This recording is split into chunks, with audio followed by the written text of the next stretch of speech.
falar agora sobre o jogo do Corinthians contra o Vitória, porque é um jogo importantíssimo.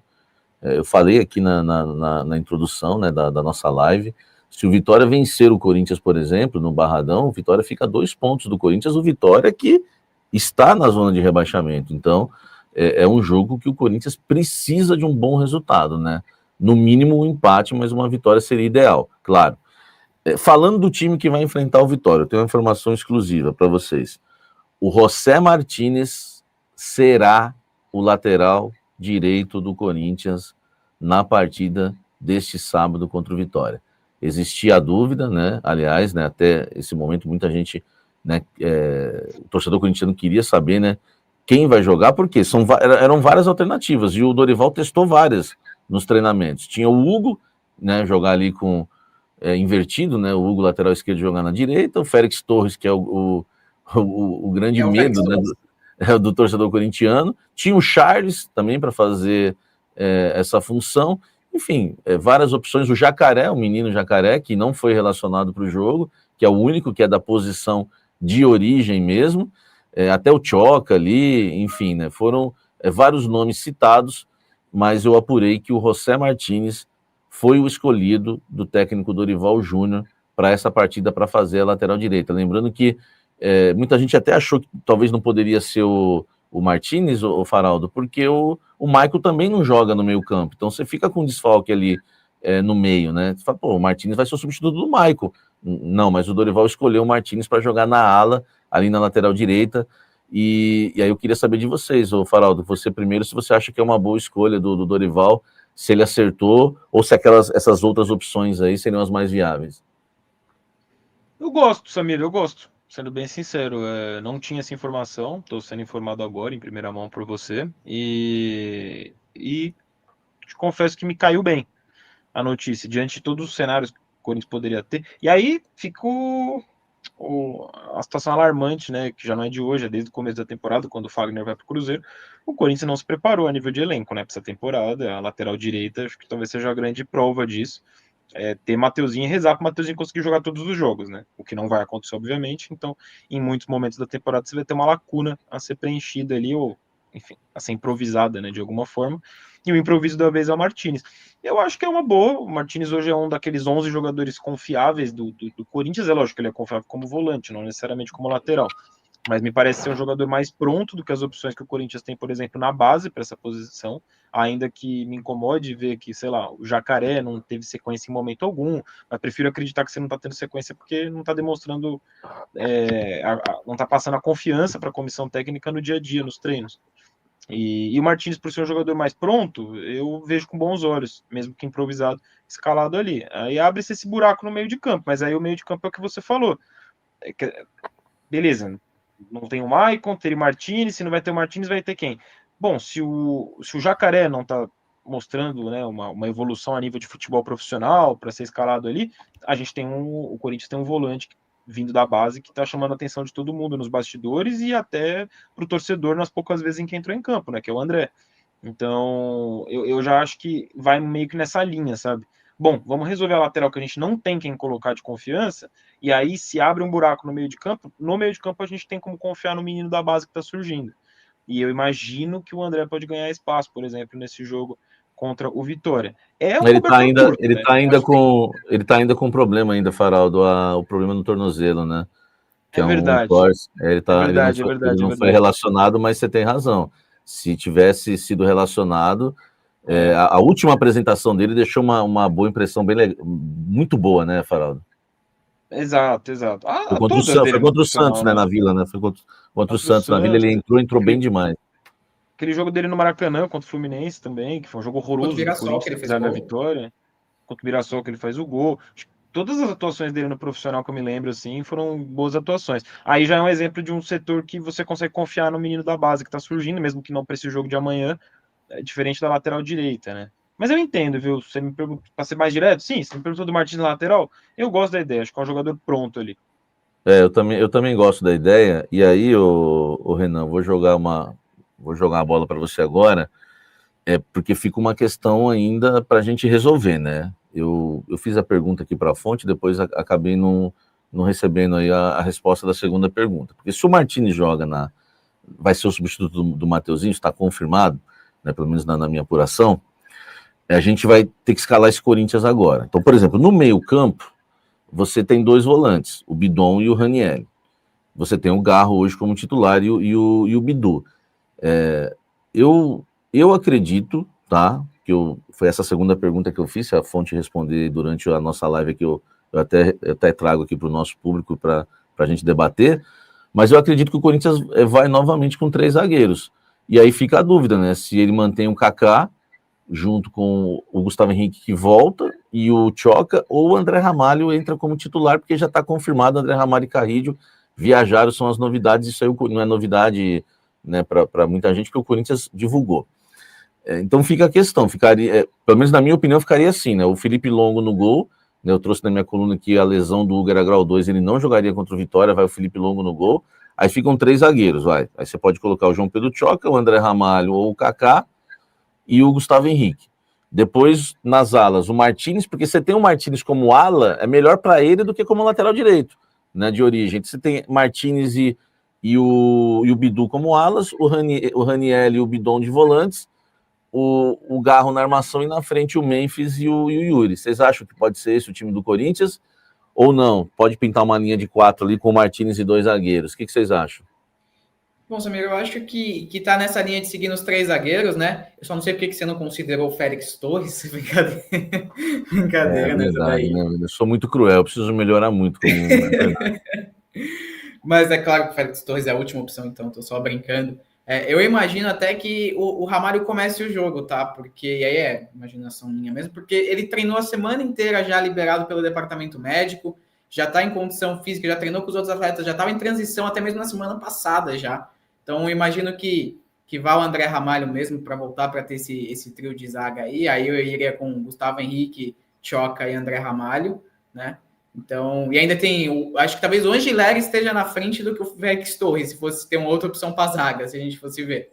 Então, acho que o time titular é esse. E o Martínez na direita, só pegando a pergunta que tinha feito para o Faraldo, já emendando aqui, o Martínez já chegou a jogar muitas vezes de ponta direita, em alguns momentos, até com o Ramon Dias naquele losango que tinha, né? Então. Tem um peitinho para frente aqui, né? Sai correndo e vai embora, né? Esticava a bola, chegava na linha de fundo, cruzava a bola lá na arquibancada, na norte.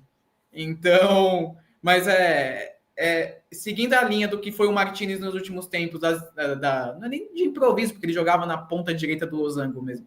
Mas seguindo essa linha faz total sentido. O Dorival já testou Félix, o Dorival já testou o Charles na lateral direita. Então, o Martínez é um cara de combate, é o que você falou, vai ser ala. Então ele joga ali meio, volta para defender, chega no ataque dependendo da situação. O Martínez tem essa questão da correria, de ser doidão, pegar a bola e sair correndo, dar uns passos meio maluco tem hora, mas tem a questão do combate. Então, acho que a decisão é um bom teste. Vamos ver como é que o Martínez se sai. Não vai ser nenhuma grande novidade para ele, porque ele já joga ali pela direita de vez em quando. Então, Faraldo, é um bom teste. Acho que o time é esse. Eu também acho que é um bom teste. Até que ficou bom time, né, Faraldo? E outra coisa, esse time com essa linha de 3, lembrando que a gente não tem o Michael, né? Se for o André Ramalho, o André Ramalho poderia até jogar ali como líbero, né? Ou na sobra, né? Tanto faz. O Gustavo e o Tchoca, né? Martínez e o Bidu. No meio, o Raniel, o Bidon e o Garro. Eu acho que a formação talvez seja melhor essa mesmo. Por exemplo, o Carrillo como titular, voltando de lesão, o Carrillo teria que jogar do lado direito. E aí você não vai ter um lateral de origem, talvez ia exigir muito do Carrillo ali, né, começando como titular. Eu não sei, pode até... Aliás, essa é uma outra informação que eu tenho. O Carrillo foi testado entre os titulares, não quer dizer que vai ser titular, porque no treino o treinador testa, tira, vai vendo as opções. Ele estava testando várias, inclusive, na lateral. Mas, o Faraldo, você acha que essa é a escalação ideal mesmo? Você arriscaria um Carrillo, um André Ramalho começando o jogo? Eu queria sua opinião sobre isso. Acho que é por aí, Samir. Não imagino o Carrillo começando como titular. Não me parece prudente e não faz sentido com o que a própria comissão do Dorival tem demonstrado em situações similares com outros jogadores, né? O Memphis recentemente foi banco pro Guinegão, por exemplo, porque estava voltando de um problema. Então eu sinto que a volta ainda mais a volta do Carrillo, que está há tanto tempo sem jogar, acho que ela vai ser uma coisa mais paulatina, assim. A gente é muito improvável, mesmo nesse cenário de monte de desfalque, né? É bem verdade, mas acho muito improvável que o que o Carrijo já seja lançado de titular. Foi testado na escalação, como você está falando. Eu quero acreditar que é muito mais numa circunstância de, você deve entrar no segundo tempo. A gente vai precisar de você em algum momento do jogo por alguns minutos. Então eu já vou te testar no time porque você entraria nesta vaga para fazer essa função e tudo mais.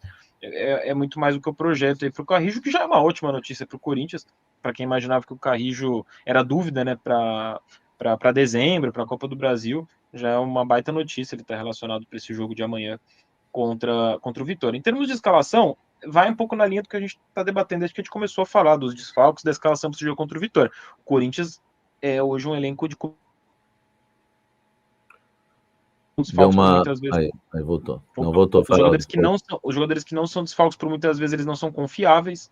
Né? O Renan brincou sobre o Félix Torres, por exemplo. O Félix Torres não é desfalque, mas é aquele cara que ninguém quer escalar. Antes fosse um desfalque, era um problema a menos ali para você ter que administrar, na verdade, né?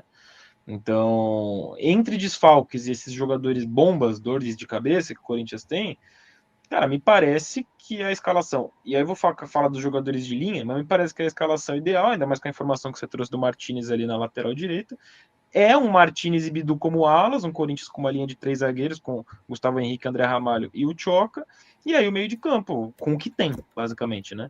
Ranieri, Bidon, Garro, e a dupla de ataque, o Memphis e o Yuri, e esse trio Gin ganhando sequência pela primeira vez, né? No comando do Dorival, se eu não me engano, porque havia jogado 2 vezes na Copa do Brasil contra o Palmeiras, mas aí teve um jogo de brasileiro no meio do caminho, não lembro nem se foi um só, teve coisa no meio do caminho, e esse último contra o Atlético Mineiro. Então, pela primeira vez, o Dorival vai conseguir escalar em 2 jogos seguidos o trio Gin. Isso é de se destacar, é notável.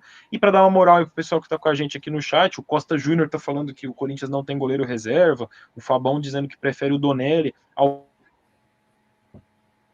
muito curto ainda para cravar qualquer coisa nesse sentido, então eu fico com a decisão da comissão técnica que está acompanhando esse processo todo nos treinos, que de certa forma validou a decisão da diretoria de deixar o Donelli como um jogador negociável no Corinthians, e já que tomou essa decisão lá atrás, há alguns meses, que banque agora, que dê a sequência para o Felipe Longo, para ele se provar, para o bem ou para o mal, né?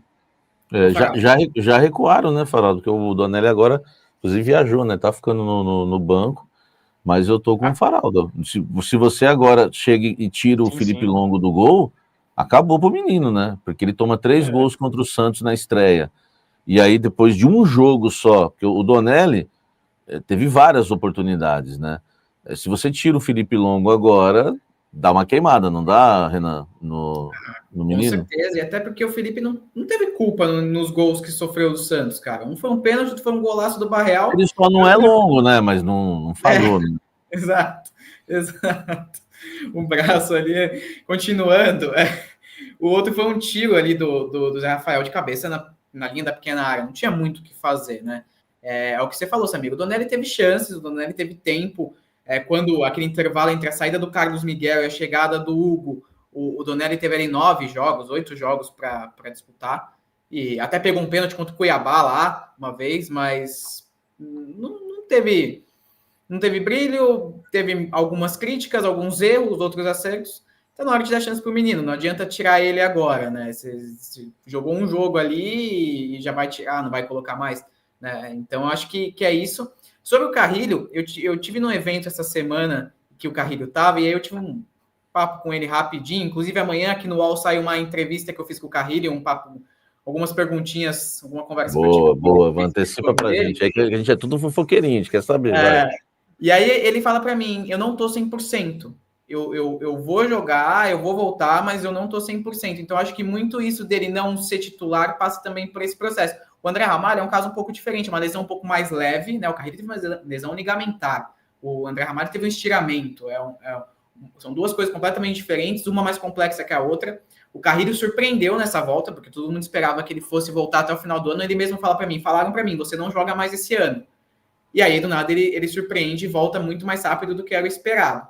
Então, a tendência é que realmente ele não comece jogando justamente por isso. Ele fala, ele mesmo admite, não estou 100%, vou para o jogo, devo entrar alguns minutos, mas 100% eu não estou.